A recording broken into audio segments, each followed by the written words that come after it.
നിരക്ഷരനായ പോരാളി, പുലയരാജ എന്ന് ഗാന്ധി വിളിച്ച നേതാവ്, ഇന്ത്യയുടെ മഹാനായ മകൻ എന്ന് ഇന്ദിരാഗാന്ധി വിളിച്ച നേതാവ്, ഇന്ത്യയിലെ ആദ്യത്തെ കമ്മ്യൂണിസ്റ്റ് എന്ന് EK നായനാർ പ്രശംസിച്ച നേതാവ്. ഇങ്ങനെ ചുരുക്കം ചില പേരുകളിൽ മാത്രം ഒതുക്കാൻ പറ്റിയ ഒരു നവോത്ഥാന നായകൻ മാത്രമല്ല അയ്യങ്കാളി.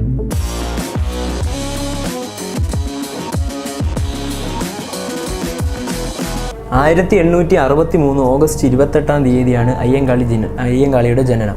തിരുവനന്തപുരം ജില്ലയിലുള്ള വെങ്ങാനൂരിലുള്ള പെരുംകാട്ട് വിളയിൽ പ്ലാവത്തറ വീട്ടിൽ അയ്യൻ്റെയും അമ്മ മാലയുടെയും മകനായി കാളി എന്ന പേരാണ് ചെറുപ്പകാലത്ത്, ബാല്യകാല പേരെന്ന് പറഞ്ഞാൽ കാളി എന്നായിരുന്നു. കാളിയായി നമ്മുടെ അയ്യങ്കാളി ജനിക്കുന്നത്. ആ ഒരു സമയത്ത്, അതായത് സാമൂഹികമായി നമ്മുടെ ഈ കേരളത്തിൽ ആ ഒരു തിരുവനന്തപുരം ശരിക്കും പറഞ്ഞാൽ തിരുവിതാംകൂർ രാജവംശത്തിൻ്റെ കീഴിലായിരുന്നു. ആ ഒരു സമയത്ത് തന്നെ സമൂഹത്തിൻ്റെ ഇടയിൽ യാതൊരുവിധ ചലനവും ഇല്ലാതിരുന്ന ഒരു സമയത്താണ് നമ്മുടെ കാളി എന്ന് ജനിച്ചു വീഴുന്നത്. അധസ്ഥിത സമുദായമെന്ന നിലയിൽ നൂറ്റാണ്ടുകളായിട്ട് അനുഭവിച്ചു വരുന്ന ഒരു നൂറ്റാണ്ടുകളായി അനുഭവിച്ചു കൊണ്ടിരിക്കുന്ന യാതനകളും സാമൂഹികമായിട്ടുള്ള അനീതികളും കണ്ടും കേട്ടും അനുഭവിച്ചും വളർന്ന ഒരു വ്യക്തിയാണ് ശരിക്കും പറഞ്ഞാൽ നമ്മുടെ അയ്യങ്കാളി. അന്ന് തന്നെ അതിന് വളരെ ഒരു മാറ്റം കൊണ്ടുവരണമെന്നൊരു നിശ്ചയദാർഢ്യം നമ്മുടെ അയ്യങ്കാളിക്കുണ്ടായിരുന്നു. അത് കഴിഞ്ഞ് ഇന്ത്യയിലെ ആദ്യത്തെ തൊഴിലാളി നേതാവായി പിന്നീട് വളർന്നത് ശരിക്കും പറഞ്ഞു കഴിഞ്ഞാൽ ആ മാറ്റം മുന്നിൽ കണ്ട് തന്നെയാണ്. മഹാത്മാ അയ്യങ്കാളി എന്ന പേര് കേൾക്കുമ്പോൾ തന്നെ നമ്മുടെ മനസ്സിലേക്ക് ഓടിയെത്തേണ്ടത് ശരിക്കും പറഞ്ഞാൽ 3 സംഭവങ്ങളാണ്. 1, വില്ലുവണ്ടി യാത്ര. 2, കല്ലുമാല ബഹിഷ്കരണ സമരം.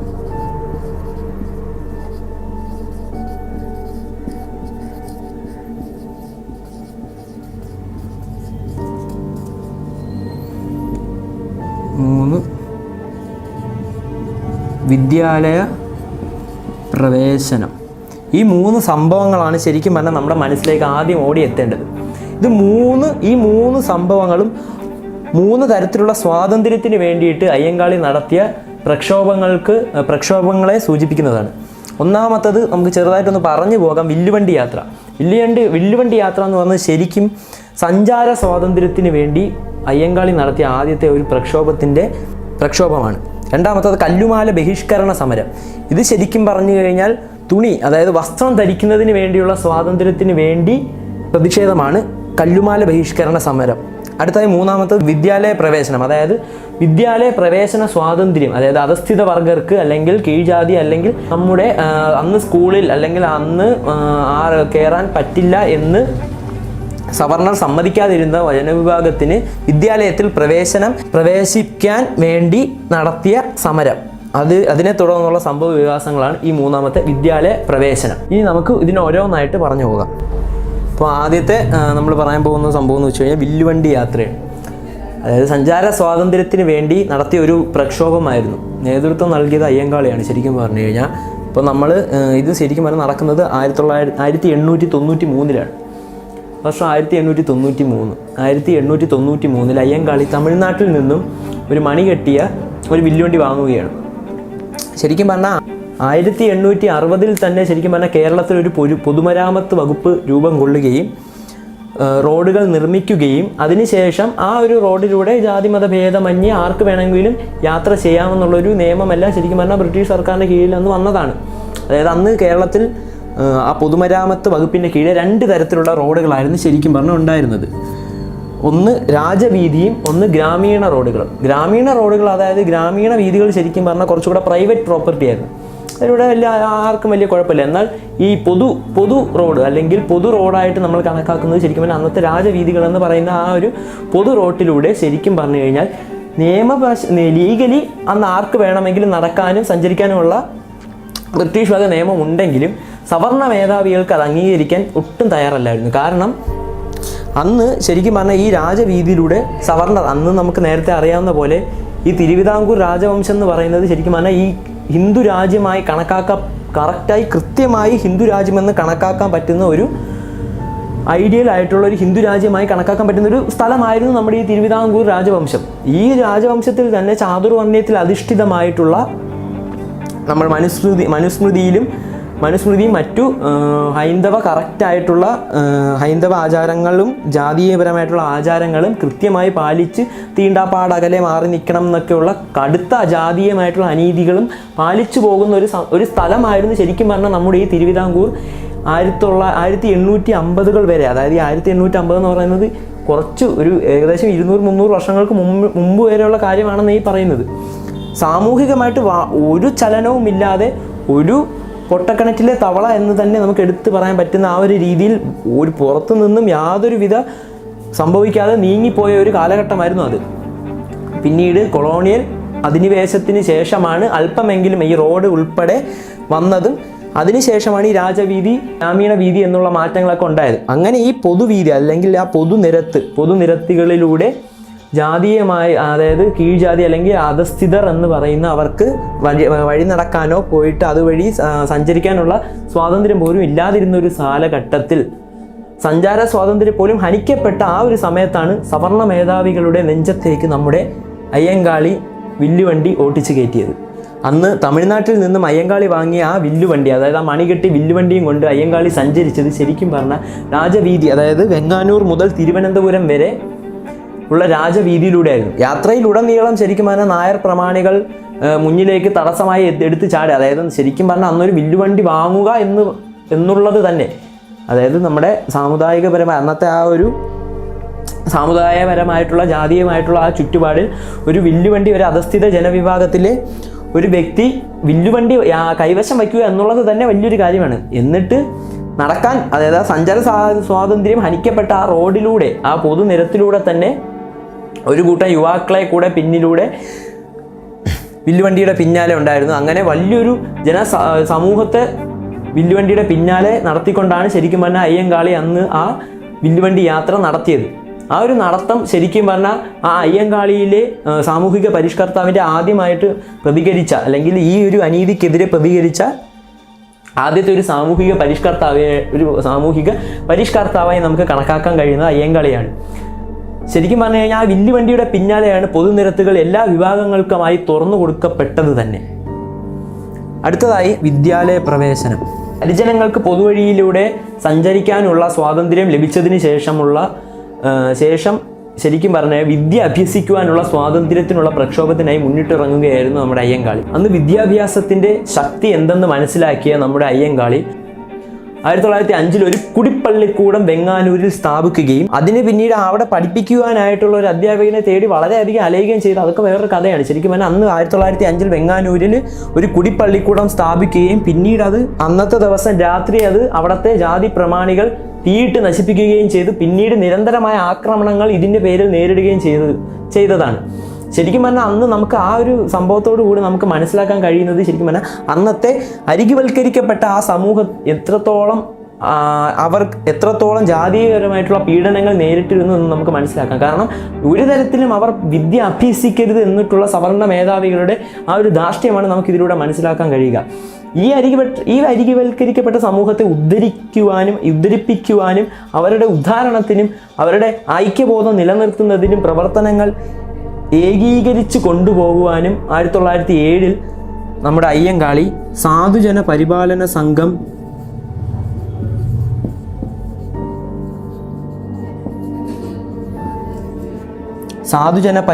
സംഘം എന്ന പ്രസ്ഥാനം രൂപീകരിക്കുകയുമുണ്ടായി. തീർച്ചയായും ഇത് നമ്മൾ കഴിഞ്ഞ വീഡിയോയിലൂടെ സംസാരിച്ച പോലെ 1903 ശ്രീനാരായണ ഗുരു തുടങ്ങി വച്ച SNDP ശ്രീനാരായണ ഗുരു ധർമ്മപരിപാലന യോഗത്തിൻ്റെ ഇൻഫ്ലുവൻസ് അല്ലെങ്കിൽ അതിനെ സ്വാധീനിച്ചുകൊണ്ട് തന്നെയാണ് അയ്യങ്കാളി 1907 സാധുജന പരിപാലന സംഘം 1907 രൂപീകരിച്ചത്. ശരിക്കും പറഞ്ഞാൽ ഈ ഒരു സംഘത്തിന് പേരിടുമ്പോൾ തന്നെ ശ്രീ അയ്യങ്കാളിയുടെ മനസ്സിൽ ശരിക്കും പറഞ്ഞാൽ യോഗം എന്നുള്ള സംസ്കൃത വാക്കുകൾ കൃത്യമായും ഉപയോഗിക്കാതിരിക്കാൻ തന്നെയാണ് ഇതിന് സാധുജന പരിപാലന സംഘം എന്ന് തന്നെ ഇട്ടത്. അതുപോലെ കൃത്യമായ രാഷ്ട്രീയമായിട്ടുള്ള ഉൾക്കാഴ്ചയുള്ള ഒരു വ്യക്തിയായിരുന്നു അയ്യങ്കാളി. അയ്യൻ്റെ മകൻ കാളി, അങ്ങനെയാണ് ശരിക്കും പറഞ്ഞാൽ ബാല്യകാലത്ത് കാളി ആയിരുന്ന അച്ഛൻ്റെ പേരും കൂടെ ചേർത്ത് അയ്യൻ കാളിയായി പിന്നീട് മാറിയത്.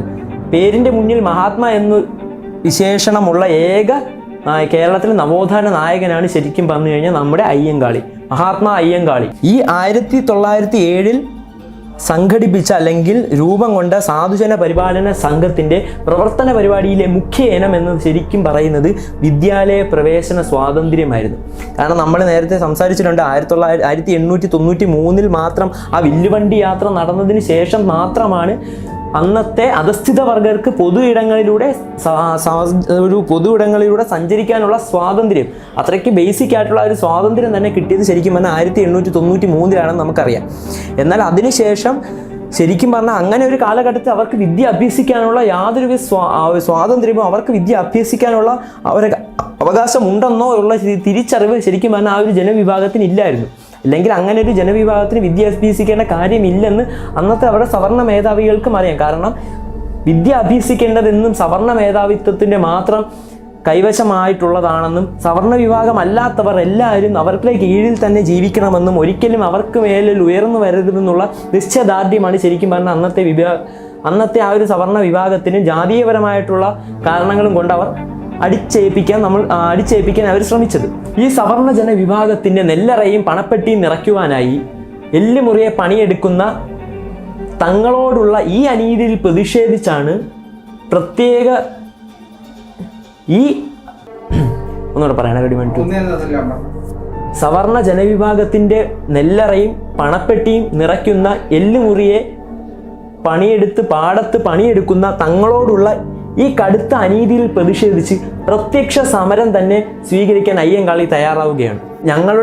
ഞങ്ങളുടെ മക്കളെ പഠിക്കാൻ അനുവദിച്ചില്ലെങ്കിൽ നിങ്ങളുടെ കാണായ പാടത്തെല്ലാം മുട്ടിപ്പുല്ല് മുളപ്പിക്കും എന്ന ഒരു മുദ്രാവാക്യവും ആഹ്വാനവുമായിരുന്നു അയ്യങ്കാളി പുറത്തുവിട്ടത്. അതായത് ഞങ്ങളുടെ മക്കളെ പഠിപ്പിക്കാൻ അനുവദിച്ചില്ലെങ്കിൽ, അതായത് അധസ്ഥിത വർഗരെ നിങ്ങളുടെ മക്കൾ എന്താണോ പഠിക്കുന്നത് അത് തന്നെ ഞങ്ങളുടെ മക്കൾക്കും പഠിക്കാനുള്ള അവകാശം ഞങ്ങൾക്ക് തരണം, അതിനുള്ള അവകാശം ഞങ്ങൾക്കുണ്ടെന്ന തിരിച്ചറിവിലൂടെ ആ അവകാശം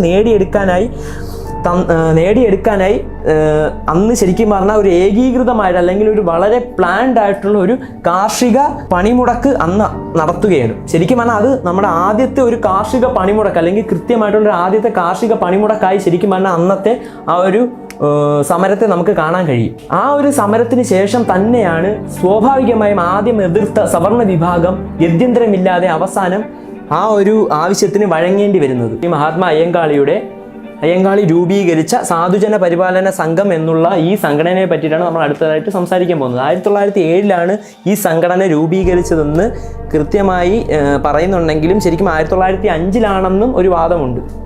പക്ഷേ PSC മുതലായിട്ടുള്ള ക്വസ്റ്റ്യൻ പേപ്പറുകളിൽ അതിൽ ഉത്തരമായിട്ട് നൽകിയിരിക്കുന്നതൊക്കെ 1907 ഡേറ്റ് കൃത്യമായിട്ട് നമ്മൾ കണക്കാക്കേണ്ട കാര്യമില്ല. കാരണം ഇങ്ങനൊരു സംഭവം ഉണ്ടായി എന്നുള്ളത് മാത്രമേ ഉള്ളൂ. കാരണം വേറൊരു കാര്യം എന്ന് പറയുന്നത് ശരിക്കും പറഞ്ഞാൽ ഈ സംഭവങ്ങളിലെ എല്ലാം എഴുതിയിരിക്കുന്നത് ചരിത്രകാരന്മാർ ശരിക്കും പറഞ്ഞാൽ 3-4 പുസ്തകങ്ങളിൽ ഒഴിച്ച് ഇതിനെ പറ്റിയിട്ടുള്ള കൃത്യമായ രേഖകൾ വളരെ വളരെ കുറവാണ്.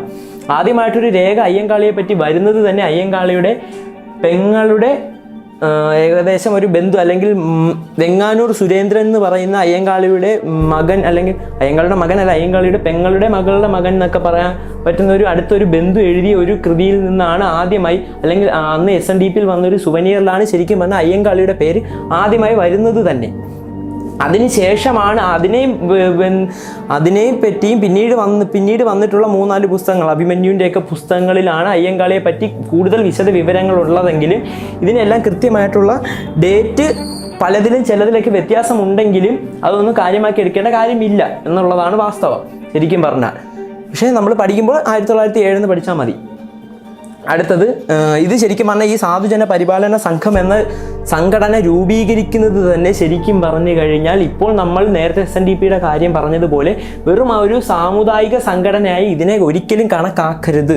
കാരണം അയ്യങ്കാളി ഒരിക്കലും നിലനിന്നത് ശരിക്കും പറഞ്ഞാൽ ഒരു സാമുദായികമായിട്ടുള്ള ഒരു ജനവിഭാഗത്തിന് വേണ്ടി മാത്രമല്ല. അന്ന് ഈ കേരളത്തിൽ അല്ലെങ്കിൽ ഈ ഒരു തിരുവിതാംകൂറിൽ നിന്ന് ശരിക്കുമുള്ള കടുത്ത ജാതീയമായിട്ടുള്ള അധിക്ഷേപങ്ങൾക്ക്, കടുത്ത ജാതിയുടെ ആ വേലിക്കെട്ടിൽ നിന്നും ജനസമൂഹത്തെ മോചിപ്പിക്കുക എന്നുള്ളൊരു കൃത്യമായിട്ടുള്ള ലക്ഷ്യബോധത്തോടു കൂടിയാണ് ശരിക്കും പറഞ്ഞാൽ അയ്യങ്കാളി അന്ന് ഈ സാധുജന പരിപാലന സംഘം എന്നുള്ള ഈ സംഘടന രൂപീകരിക്കുന്നതും അങ്ങനെ തിരുവിതാംകൂറിൽ നടന്നു വരുന്നുള്ള എല്ലാ പ്രവർത്തനങ്ങളെ കൃത്യമായി ഒന്ന് ഏകോപിപ്പിച്ച് കൃത്യമായൊരു പാറ്റേൺ ഫോളോ ചെയ്ത് കൃത്യമായിട്ടുള്ള ഒരു രാഷ്ട്രീയ നിലപാട്, കൃത്യമായിട്ടുള്ള രാഷ്ട്രീയ അവബോധത്തോടും കൂടി പ്രവർത്തനങ്ങൾ സംഘടിപ്പിക്കാൻ കൂടെയുള്ള ഒരു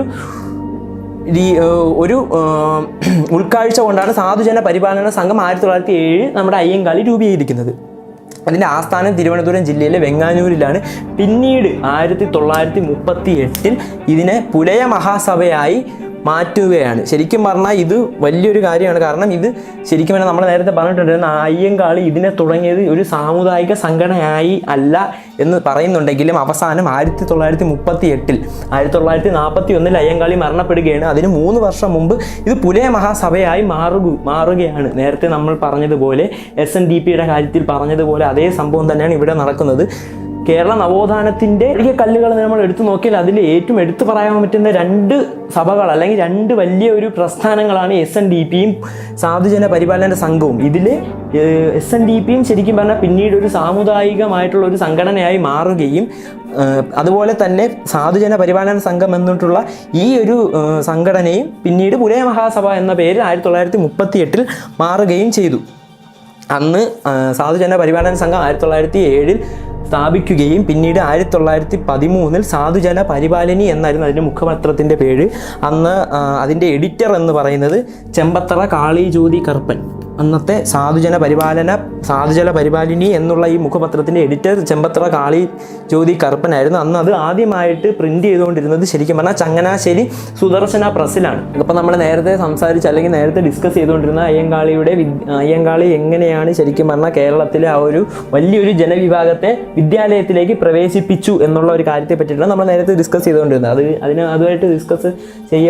അതുമായിട്ട് നമ്മൾ സംസാരിച്ചൊരു വലിയൊരു കാര്യമാണ് കേരളത്തിലെ ആ ഒരു കാർഷിക പ്രക്ഷോഭത്തിൻ്റെ കാര്യം. അങ്ങനെ ആ കാർഷിക പ്രക്ഷോഭത്തിൻ്റെ അനന്തരഫലമായിട്ട് ശരിക്കും പറഞ്ഞാൽ 1908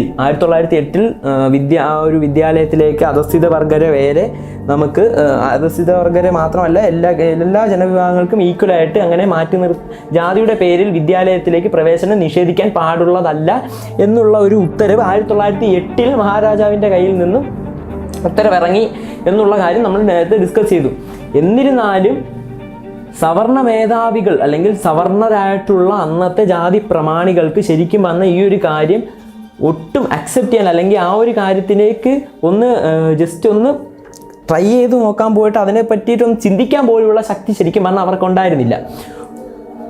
അങ്ങനെ ഇരിക്കുമ്പോഴാണ് അയ്യങ്കാളി അതിനുശേഷം 1911 നമ്മൾ നേരത്തെ പറഞ്ഞു ശ്രീമൂലം പ്രജാസഭയിൽ അംഗമാവുകയും പിന്നീട് 28 കൊല്ലം വരെയൊക്കെ ജീവിച്ചിരുന്നതും അതിനുശേഷം തന്നെ 1911 ശ്രീമൂലം പ്രജാസഭയുടെ അംഗമായി മാറുന്ന അയ്യങ്കാളി 1912 തിരുവനന്തപുരം പാളയത്ത് VJT ഹാളിൽ വെച്ച് തൻ്റെ ആദ്യത്തെ പ്രസംഗം നടത്തുകയും ചെയ്യുന്നുണ്ട്. 1912 ഫെബ്രുവരി 27 1911 ഡിസംബർ 5 ശ്രീമൂലം പ്രജാസഭയിലേക്ക് നാമനിർദ്ദേശം ചെയ്യപ്പെടുകയും അതിനുശേഷം ഒരു വർഷത്തിന് ശേഷം 1912 ഫെബ്രുവരി 27 അതായത് അന്നത്തെ VJT ഹാൾ പാളയത്തുള്ള VJT ഹാളിൽ വെച്ച് തൻ്റെ ആദ്യത്തെ പ്രസംഗം നടത്തുകയും ചെയ്യുന്നുണ്ട്.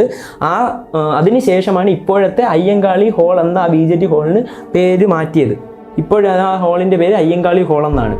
1915 ഊരുട്ടമ്പലത്തെ ഒരു സ്കൂളിലേക്ക് പഞ്ചമി എന്ന് പറയുന്ന ഒരു വിദ്യാർത്ഥിനി അല്ലെങ്കിൽ പഞ്ചമി എന്ന് പറയുന്ന ഒരു പെൺകുട്ടിയെ കൈപിടിച്ചുകൊണ്ട് അന്ന് നമ്മുടെ അയ്യങ്കാളി ആ സ്കൂളിലേക്ക് അഡ്മിഷൻ എടുക്കാൻ വേണ്ടി ചെല്ലുകയാണ്. സ്വാഭാവികമായിട്ടും അവിടുത്തെ നായർ തമ്പ്രാക്കന്മാർ നമ്മുടെ അയ്യങ്കാളിയെ ഓട്ടിച്ചു വിടുകയും പിന്നീട് ആ സ്കൂളിൽ നിന്നും തള്ളി മാറ്റുകയാണ്. അവർ സ്കൂളിൽ നിന്നും ഓട്ടിച്ചു വിടുകയാണ് അയ്യങ്കാളിയെ.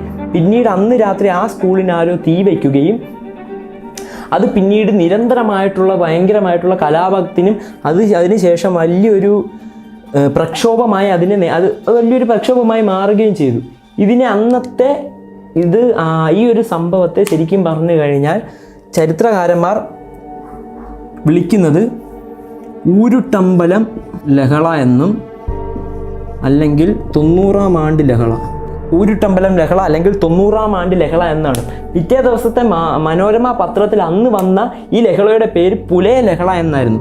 അങ്ങനെയും വിശേഷിപ്പിക്കുന്നുണ്ട്. ശരിക്കും പറഞ്ഞാൽ ഇത് തന്നെ അന്ന് നമ്മുടെ അയ്യങ്കാളി കൊണ്ടുവന്ന ഒരു മഹത്തായിട്ടുള്ള ഒരു പ്രക്ഷോഭത്തിനെ വെറും ലഹള എന്ന് പറയുന്ന വാക്കിൽ ഒതുക്കിക്കളഞ്ഞത് ശരിക്കും പറഞ്ഞു കഴിഞ്ഞാൽ അന്നത്തെ ചരിത്രകാരന്മാരും മാധ്യമങ്ങളും കാണിച്ചിട്ടുള്ള വളരെ മോശമായിട്ടുള്ള കാര്യമാണ്. കാരണം ലഹള എന്നത് ശരിക്കും പറഞ്ഞാൽ ലഹള എന്ന് പറയുന്നത് ഒരു പ്രക്ഷോഭത്തിനെ ആയിരിക്കില്ല സൂചിപ്പിക്കുന്നത്.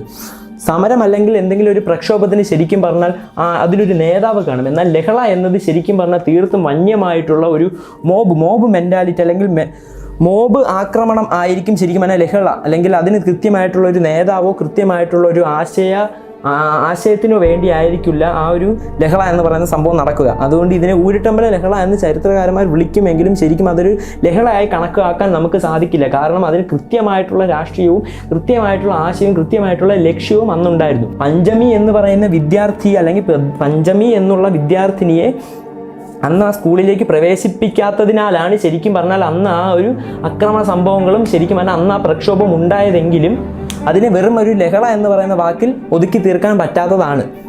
അയ്യങ്കാളി എന്ന് പറയുന്ന നേതാവ് തന്നെയാണ് ശരിക്കും പറഞ്ഞു കഴിഞ്ഞാൽ അന്ന് ആ ഒരു ഇതിന് നേതൃത്വം നൽകിയത്. അതിനുശേഷം തന്നെയാണ് അന്ന് 1908 ഉത്തരവിറങ്ങിയതെങ്കിലും പിന്നീട് അധസ്ഥിത വർഗർക്ക് അല്ലെങ്കിൽ ജനവിഭാഗം അല്ലെങ്കിൽ അടിച്ചമർത്തപ്പെട്ട ജനവിഭാഗത്തിന് പിന്നീട് സ്കൂളിലേക്ക് പ്രവേശനം അല്ലെങ്കിൽ വിദ്യാലയത്തിലേക്ക് വിദ്യ അഭ്യസിക്കാനുള്ള, മറ്റുള്ളവർ പഠിക്കുന്ന എന്താണോ അത് തന്നെ അഭ്യസിക്കാനുള്ള ആ ഒരു സ്വാതന്ത്ര്യം ലഭിക്കുന്നത്. ഇത് കഴിഞ്ഞ് നമ്മൾ മൂന്നാമത്തതായി നേരത്തെ പറഞ്ഞ കാര്യമാണ്, അതായത് കല്ലുമാല ബഹിഷ്കരണ സമരം. ഇതിനെ പെരിനാട് ലഹള എന്നും പറയുന്നുണ്ട്. ലഹളയുടെ കാര്യം നമ്മൾ നേരത്തെ പറഞ്ഞതുപോലെ തന്നെയാണ്. പെരിനാട് ലഹള കൊല്ലം ജില്ലയിലെ പെരിനാടിലാണ് ഇത് നടന്നത്. അതുകൊണ്ടാണ് ഇതിനെ പെരിനാട് ലഹള എന്നും പറയുന്നത്. 1915 ഡിസംബർ 19 ഈ ഒരു സംഭവം അല്ലെങ്കിൽ ഈ ഒരു പ്രക്ഷോഭം ഉണ്ടാകുന്നത്. ശരിക്കും പറഞ്ഞാൽ ഈ ഒരു പ്രക്ഷോഭത്തിൻ്റെ ബേസിക്സ് എന്ന് പറഞ്ഞു കഴിഞ്ഞാൽ കൊല്ലങ്ങളായി അല്ലെങ്കിൽ നൂറ്റാണ്ടുകളായി അന്നത്തെ ശരിക്കും പറഞ്ഞാൽ അടിച്ചമർത്തപ്പെട്ട, നമ്മൾ നേരത്തെ എപ്പോഴും പറയുന്നത് പോലെ കേരള സമൂഹത്തിൻ്റെ വലിയൊരു വിഭാഗം തന്നെ അല്ലെങ്കിൽ തിരുവിതാംകൂർ രാജ്യം ഭരിക്കുന്ന ഈ ഒരു തിരുവിതാംകൂറിലെ വലിയൊരു ജനവിഭാഗം തന്നെ ഇതിൻ്റെ ഇരകളാണ് എന്നുള്ളതാണ് മറ്റൊരു വലിയ സത്യം.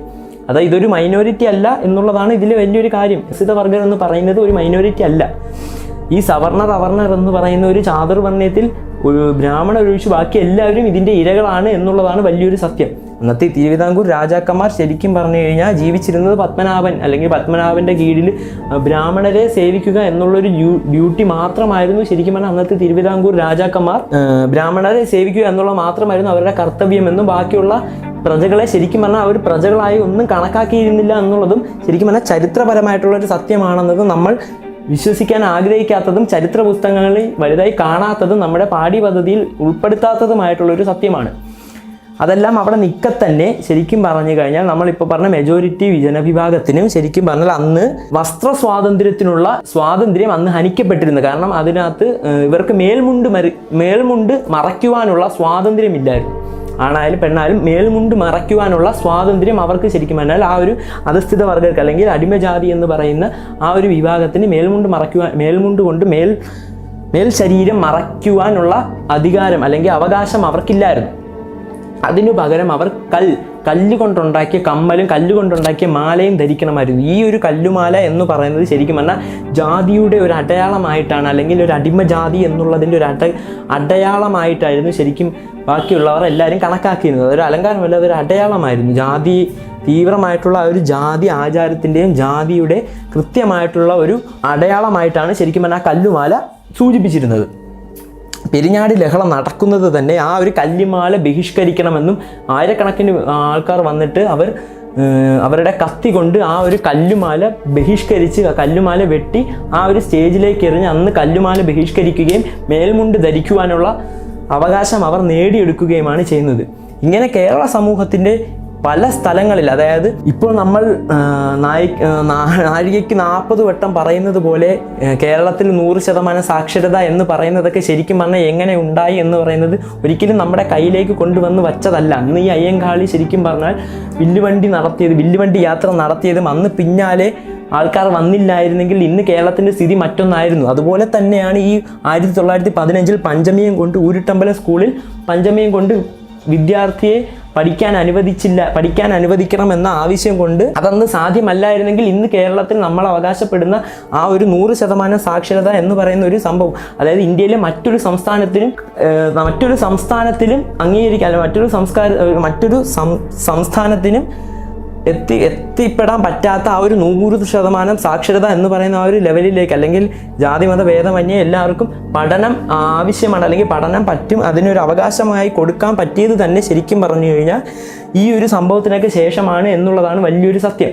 അല്ലെങ്കിൽ കോൺസ്റ്റിറ്റ്യൂഷൻ വന്നതിന് ശേഷവും ഇപ്പോഴും മറ്റുള്ള സംസ്ഥാനങ്ങൾ എന്തുകൊണ്ട് ആ ഒരു 100% സാക്ഷരത എന്ന് പറയുന്ന ഒരു അംഗീകാരം ലഭിച്ചിട്ടില്ല, എന്തുകൊണ്ട് അത് പിന്നെ സാക്ഷരത ലഭിക്കാത്തവർ എന്തുകൊണ്ടാണ് അത് താഴ്ന്ന ജാതിയിൽപ്പെട്ടവർ മാത്രമായി പോകുന്നു അല്ലെങ്കിൽ ഒതുങ്ങി പോകുന്നു എന്നുള്ളത്, ജാതി എന്ന് പറയുന്ന ഒരു സത്യം കേരളത്തിൽ നിന്ന് മാത്രമല്ല, ഇന്ത്യയിൽ നിന്ന് മാത്രമല്ല, ഒരിടത്തുനിന്നും മാറിപ്പോയിട്ടില്ല എന്നുള്ളതാണ് വലിയൊരു വാസ്തവം. നമ്മൾ നേരത്തെ പറഞ്ഞു വില്ലുവണ്ടി യാത്ര എന്ന് പറയുന്നത് സഞ്ചാര സ്വാതന്ത്ര്യത്തിന് വേണ്ടിയുള്ള പ്രക്ഷോഭമായിരുന്നു. അതുപോലെ തന്നെ ഊരുട്ടമ്പലം ലഹള അല്ലെങ്കിൽ ഊരുട്ടമ്പലത്ത് അന്നത്തെ പ്രക്ഷോഭം 1915 നടന്ന പ്രക്ഷോഭം എന്തിനായിരുന്നു? അത് വിദ്യാലയ പ്രവേശനത്തിന് വേണ്ടിയിട്ടുള്ള പ്രക്ഷോഭമായിരുന്നു. അതുപോലെ തന്നെ 3 കല്ലുമാല ബഹിഷ്കരണ സമരം. ഈ കല്ലുമാല ബഹിഷ്കരണ സമരം ശരിക്കും പറഞ്ഞു കഴിഞ്ഞാൽ അന്നത്തെ വസ്ത്ര സ്വാതന്ത്ര്യത്തിന് വേണ്ടിയിട്ടുള്ള ഒരു മഹത്തായിട്ടുള്ള ഒരു പ്രക്ഷോഭം കൂടിയായിരുന്നു. അപ്പോൾ നമ്മളിപ്പോൾ നേരത്തെ പറഞ്ഞതെല്ലാം കൂടെ അത് കഴിഞ്ഞിട്ടിപ്പം ഇനി ഗാന്ധിജിയെ കണ്ട കാര്യം, അതായത് 1912 ശരിക്കും പറഞ്ഞാൽ ശ്രീനാരായണ ഗുരുവിനെ നമ്മുടെ അയ്യങ്കാളി, മഹാത്മാ അയ്യങ്കാളി ബാലരാമപുരത്ത് വെച്ച് കാണുന്നത്.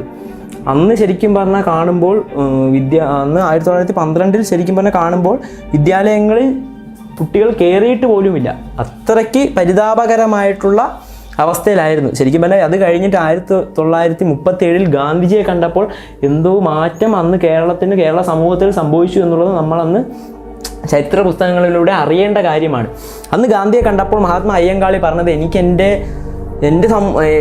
ഞങ്ങളുടെ ഇടയിൽ നിന്ന് ഒരു 10 BA-ക്കാരെ കണ്ടാൽ മതി, 10 BA-ക്കാരെ കണ്ട് മരിച്ചാൽ, അങ്ങനെ അതിനുശേഷം എനിക്ക് മരിച്ചാൽ മതി എന്നാണ് നമ്മുടെ മഹാത്മാ അയ്യങ്കാളി അന്ന് ഗാന്ധിയോട് പറയുന്നത്.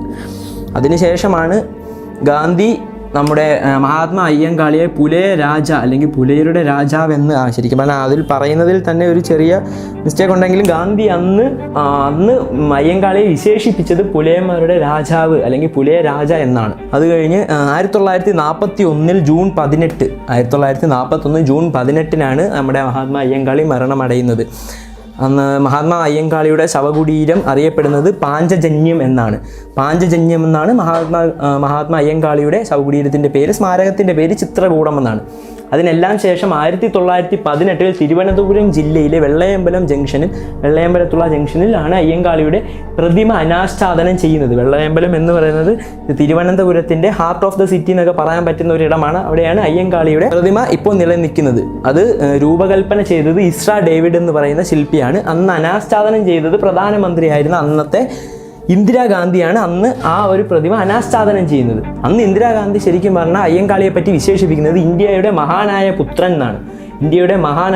എന്നാണ്. ഇന്ദിരാഗാന്ധി അന്ന് അയ്യങ്കാളിയെ വിശേഷിപ്പിക്കുന്നത്.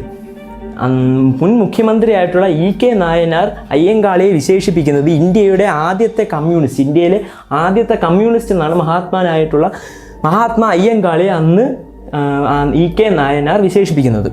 അതുപോലെ തന്നെ ആളിക്കത്തിയ തീപ്പൊരി എന്നും നിരക്ഷരനായിട്ടുള്ള പോരാളി എന്നും, അതായത് നമ്മുടെ ഈ കേരള നവോത്ഥാന നായകരിൽ നിരക്ഷരനായിട്ടുള്ള ഏക നവോത്ഥാന നായകനാണ് അയ്യങ്കാളി. അങ്ങനെ നിരക്ഷരനായിട്ടുള്ള പോരാളി എന്നും ആളിക്കത്തിയ തീപ്പൊരി എന്നും എല്ലാം അറിയപ്പെടുന്ന പേരിൻ്റെ മുന്നേ മഹാത്മാ എന്ന് ഉള്ള ഏക നവോത്ഥാന നായകനാണ് നമ്മുടെ അയ്യങ്കാളി.